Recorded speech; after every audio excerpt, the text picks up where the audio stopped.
where we're having an enlightening discussion with scientist and best-selling author Gregg Braden of the USA. When he first began studying human origins, Mr. Braden wondered whether humankind was just a genetic coincidence or was intentionally engineered. Let's now find out how his research took shape. I don't know who or what or how, but the evidence is overwhelming that there is an intentionality and a design that underlies our existence. So as a scientist, my thinking was, if that's true, who or whatever put us here on Earth would have left something inside of every one of us that tells us we're part of a greater existence and tells us that we're a family and that we're not so different from one another. And if I could find that, if I could find that common denominator, that somehow maybe it would help us to become greater than the differences, that began a search. And I combined the science that I know of biology and history and ancient language, linguistics, genetics, with the new science of computers that were now on my desktop. And Daryl, I'll tell you, I remember the very first time as a scientist that I had the opportunity to see the human genome, a piece of human DNA coded on my computer screen. And all the CTAG, it all rolled down through the screen. And my brain looked at that. And I remember thinking, I said, I don't know what that says, but there's a code. There's a language. That DNA is a language. And whatever that language is, it's inside of me, and it's inside of everyone that looks at it. And some intelligent being placed it there a long time ago. Using all the technology at his disposal, Mr. Braden then began searching for the message encoded in our DNA. And this led to a research project using computers, the best science of today, and some of those ancient texts. And the bottom line is that what we discovered is every single ancient language, the letters of the language link to very precise numbers that have never changed. So whether we're talking about the Arabic language or the Hebrew language, or if we're talking about cuneiform and Sanskrit, what are called the ancient core or the ancient root languages, there's a mysterious number that's always been linked to those letters, and nobody knows where the numbers came from. That was interesting to me. So through a process that took many years, I came to understand that the numbers that represent the letter are also the numbers that represent the elements, what we call the elements on the periodic table of life and a physical reality as we know it. So in other words, it is if the ancients, they didn't know about the periodic table of elements the way we do today, but they knew about the numbers that were represented. And when we make the connections between the letters of the ancient alphabets, the numbers they represent, those numbers, if we look at them on the periodic table, they happen to be precisely the elements that make the DNA in our bodies. Now we have the ability to take the sequences of DNA in a cell and through those numbers link them to letters in ancient alphabets. And lo and behold, the letters spell words and the words have meaning. And this has led to a book that's entitled The God Code. It was released in the year 2004. What we know is that there is a message, an intentional message within the DNA of all life. The message occurs in layers, and each layer has its own code that must be understood for that layer. And I'm still working on the deeper layers. Gregg Braden says the message hidden in the DNA of all living beings is that which spiritual masters have tried to convey to humanity through the ages. He now reveals what's written in the topmost layer of our genetic code. The top layer is one that we understand very well right now. The top layer in the DNA of all life literally translates into the words God eternal within the body. God eternal within the body. We don't know who put that message there. We don't know exactly why it's there. But I can tell you that all I did was I followed the instructions in a series of ancient texts, following those languages, and I married that with the science of today, and this is what we found. If a higher intelligence is responsible for our existence, and that intelligence created us, it makes perfect sense that that intelligence would have left something for us to understand who we are. And if they left it in a temple or a text that could be destroyed and disappear over time, it wouldn't make sense. It makes perfect sense that that higher intelligence would have left the message encoded into the creation itself. And as long as the creation exists, the message is intact.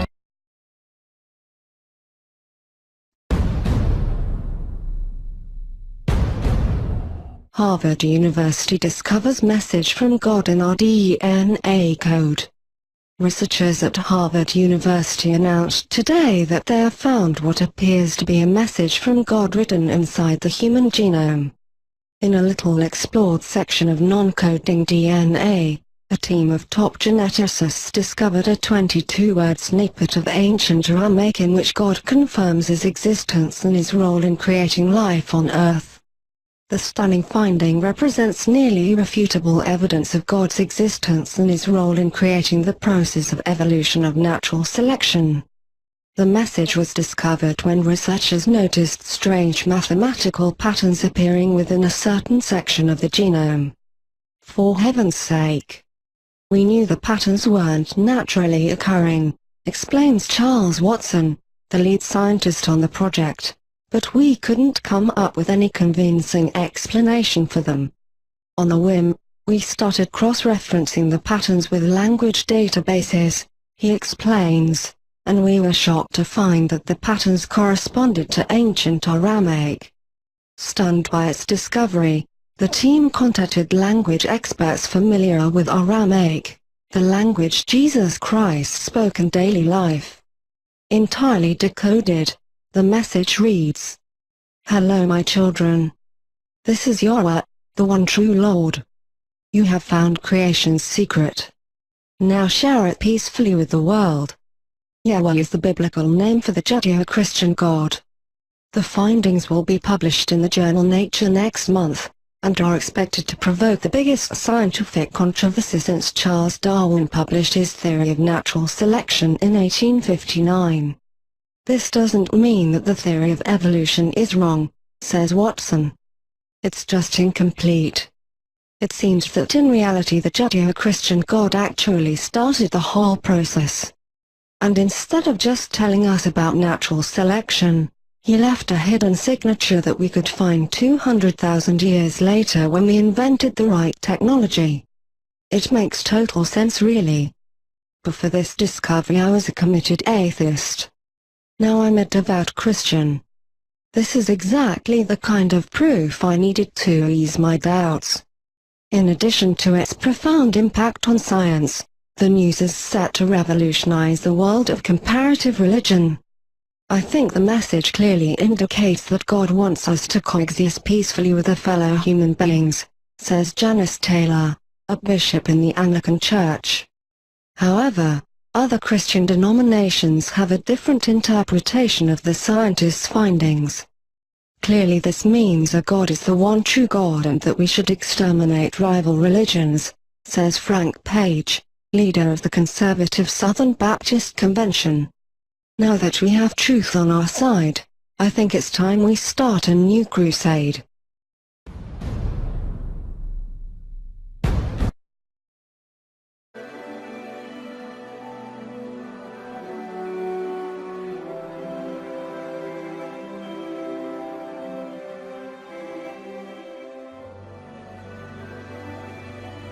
If simple water molecules that form ice crystals exhibit magnificent structure, consider the design ingenuity behind large, complex molecules, such as DNA. DNA contains the blueprint for all life, and is by far the densest information storage mechanism known in the universe. For example, the amount of information contained in a pinhead volume of DNA would fill a stack of books 500 times higher than from here to the moon. The program code and design of such an incredible system indicates a supremely intelligent designer. The evidence to me that just cries out that there's a God is the study of DNA.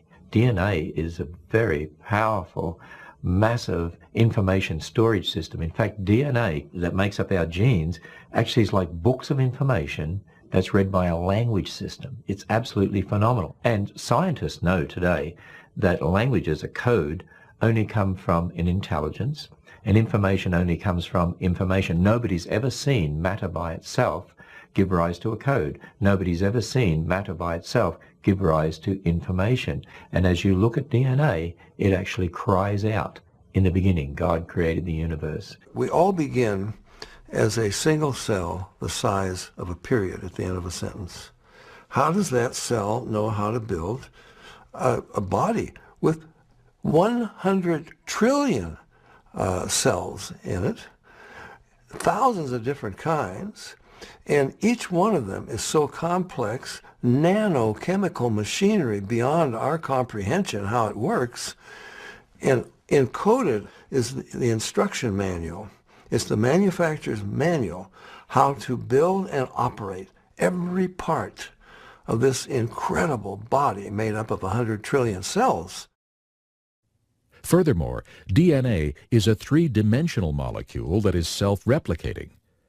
Each molecule is able to make an identical copy quickly and efficiently.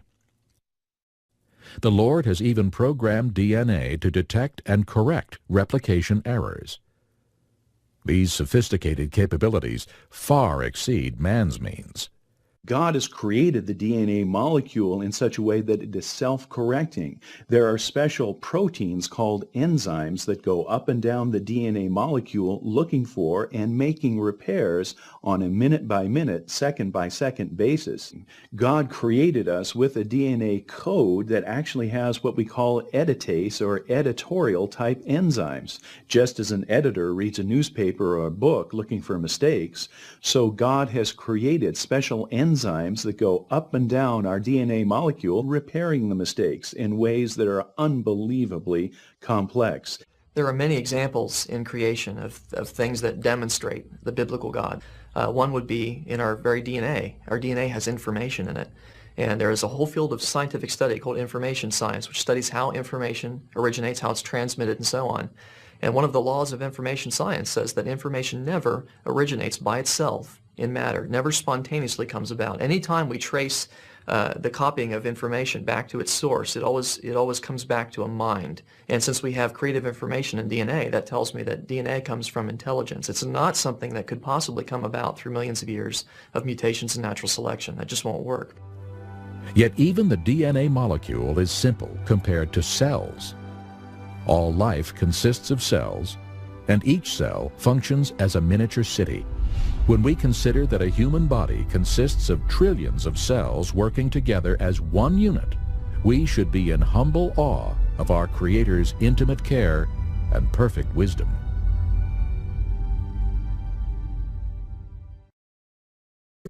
What's up, everybody? You already know who it is. You got Wags My Tag here, and I just got bombarded with a story that is probably the most crazy thing that I've heard in a long time, and I run through the crazy stuff, so I'm gonna drop you with this one. Let's see what you think about it. Harvard University discovers a message from God in our DNA code, in the double helix, right? And it says that 22 words were taken from a snippet of DNA. They had said it was in some repeating code, and it was in a section of non-coding DNA. And they discovered a 22-word segment of ancient Aramaic in which God confirms the creation of the earth, right, and life, right? This might be the craziest thing I've ever seen, guys. This is by Harvard and by their linguists. So this discovery was done at Harvard. Harvard is saying this, right? And Harvard linguists are interpreting what it says, all right? Is that crazy enough for you, right? All right, and I'm going to tell you what it says. This is a 22-word segment. Hello, my children. This is Yahweh, the one true Lord. You have found creation's secret. Now share it peacefully with the world. And that is mind-blowing, everybody. Harvard is they're the people saying, "Hello, my children. This is Yahweh." And I can't believe this. This is popped up on my feeds. This is this is a cutting-edge story. And they say that they're going to release these findings in the Nature magazine, the Nature magazine, which is reputable. And they're going to actually publish that they found this. And with this published, this could be the greatest. They say it is going to be the most monumental debate since Charles Darwin defined natural selection. And this could be crazy, guys. If this is scientifically refutable that this is a message in Aramaic, then I mean, are people who believe in science, the people who are atheists, you know, that are firm believers in only science and the abundance that has brought us, you know, they're gonna have to look at this and say, oh well, that's science, biology, and our biology and our history together. They just put together the pieces. But I just can't believe that Harvard is saying something along these lines. I'm gonna have the link for this in the description. You can read it for yourself and decipher what you think of it. But this is going to be a real wait-and-see attitude to see what's published, because this is the mind-blowing story that we've all been waiting for.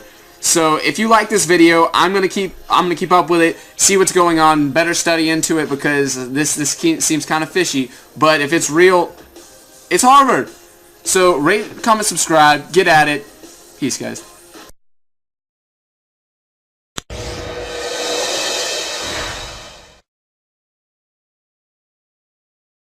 Why? You were not a believer early in your life. Why? It was the way I was raised. I was raised in this remarkable environment by a drama professor father and a playwright mother, surrounded by theater, music, the arts. They were doing the 60s thing, except it wasn't quite the 60s yet. And I was exposed to all kinds of fascinating ways to learn about life and the world and ideas. But faith was not really on the list of things that were talked about. It wasn't that faith was put down or considered inappropriate for other people. It just didn't sort of enter the conversation in my childhood. Did it exist in your mind as a question? Oh, I had glimmers of something, some longing outside of myself, some sense that maybe there was a God up there that I might be able to reach out to. What brought you as an adult then to faith? Well, first, as an adult, I walked very far away from faith. I went from being sort of vaguely interested, but not really, to becoming an atheist. As a scientist studying physical chemistry, quantum mechanics, I became convinced that everything about the universe could be described by equations. So what changed that for you? Well, I changed my life plan from physical science to medicine. And when I went to medical school, the ideas about death and dying, which had been rather hypothetical, became very real. You can't be in that environment, sitting at the bedside of people who are facing the end of their lives without having it affect you.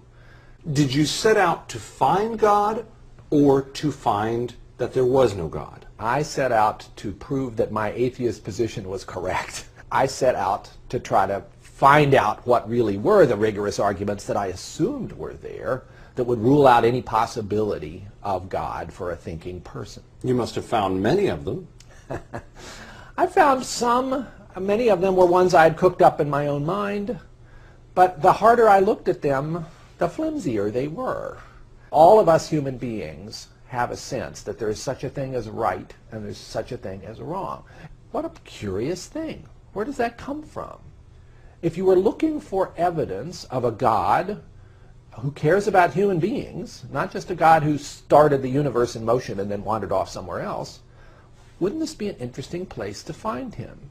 Basically as something written within our hearts, universally in humankind, making us different from other species, and calling us to be good and holy, pointing us as a signpost, if you will, towards something outside ourselves that is much more good and much more holy than we can imagine. Did you have at some point a born-again experience? When people talked to me about born again, I didn't know what they were really referring to when I was growing up.